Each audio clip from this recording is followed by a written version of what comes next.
A justiça humana, nós temos que responder para o homem, né? Existe já algo pré-estabelecido da lei natural e que nós vivemos num mundo que tem essas leis e nós somos naturais também, nós temos que respeitar essas leis. Mas a questão da justiça de Deus é totalmente diferente da justiça dos homens.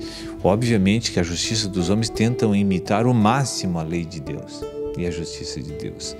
E creio que todos os que julgam naturalmente procuram fazer sempre aquilo que é mais justo. Eu entendo assim. Mas a justiça de Deus é perfeita, ela não é passível de falhas. Então, quando ocorre uma situação dessa, como você colocou, fica difícil dizer para você, vai ser absolvida, vai ser aprovada, vai ser reprovada.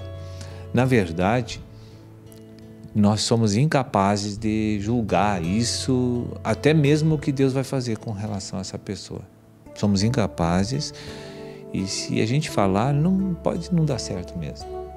Porque nós passaremos por um tribunal, os vivos também vão passar e os mortos também, todas as gerações. Vai passar no tribunal de Cristo, vai durar 3 anos e meio, no translado da tribulação para a grande tribulação. Nesse período aí, quando começar a grande tribulação, começa o julgamento de Cristo, que são coisas que vão acontecer ainda.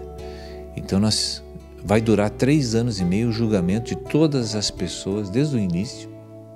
Os mortos vão ressuscitar para esse julgamento e os vivos que estão nesta geração serão transladados para um tribunal de Cristo. E ali só Deus sabe como vai julgar cada um segundo aquilo que eles conhecem, porque Deus, sendo justo, perfeitamente justo, não vai julgar pessoas que não conheciam a lei de uma maneira tão rude, eu creio.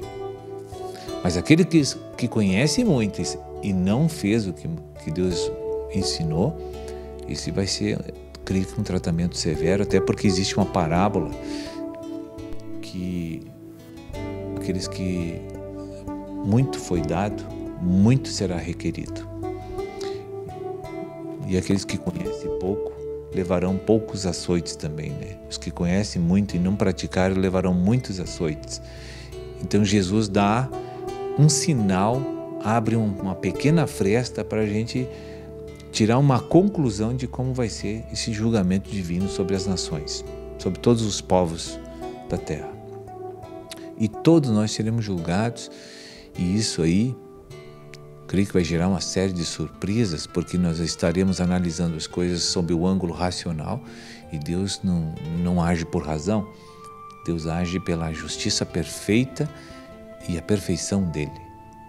Então, quando Deus julga uma causa, a gente só resta fazer uma coisa, baixar a cabeça e aceitar com grande amor, porque aquilo foi o melhor julgamento que recebemos.